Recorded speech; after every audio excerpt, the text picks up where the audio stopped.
Waterfall ରେ ସ୍ନାନ ସମୟରେ ଯୁବକଙ୍କ ଅଜାଣତରେ ନାକରେ ପଶିଲା ଜୋକ। ହେଲା ଏଭଳି ସମସ୍ୟା। ଆସନ୍ତୁ ଜାଣିବା ଏହାର ସର୍ଭିସେସ୍ ଖବର ବିଷୟରେ। ଉତ୍ତରପ୍ରଦେଶର ପ୍ରୟାଗରାଜରୁ ଏକ ଆଶ୍ଚର୍ଯ୍ୟଜନକ ଘଟଣା ସାମ୍ନାକୁ ଆସିଛି। ୱାଟରଫଲ୍ ରେ ସ୍ନାନ କରୁଥିବା ସମୟରେ ଜଣେ ଯୁବକଙ୍କ ନାକରେ ଜୋକ ପଶି ଯାଇଥିଲା। ଉକ୍ତ ଜୋକକୁ ବାହାର କରିବା ପାଇଁ ଡାକ୍ତରଙ୍କୁ ଉକ୍ତ ଯୁବକଙ୍କ ନାକର ଅସ୍ତ୍ରୋପଚାର କରିବାକୁ ପଡ଼ିଥିଲା।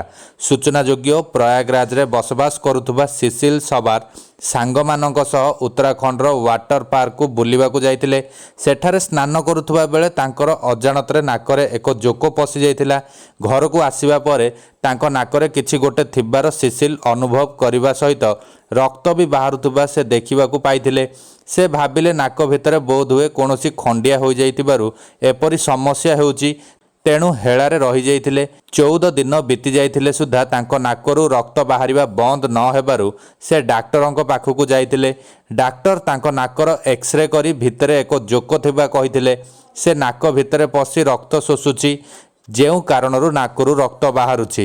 ଜୋକକୁ ବାହାର କରିବାକୁ ହେଲେ ତୁରନ୍ତ ଅସ୍ତ୍ରୋପଚାର ଆବଶ୍ୟକ ବୋଲି ଇଏନ୍ଟି ବିଭାଗର ଡାକ୍ତର ସୁଭାଷ ଚନ୍ଦ୍ର ବର୍ମା କହିଥିଲେ।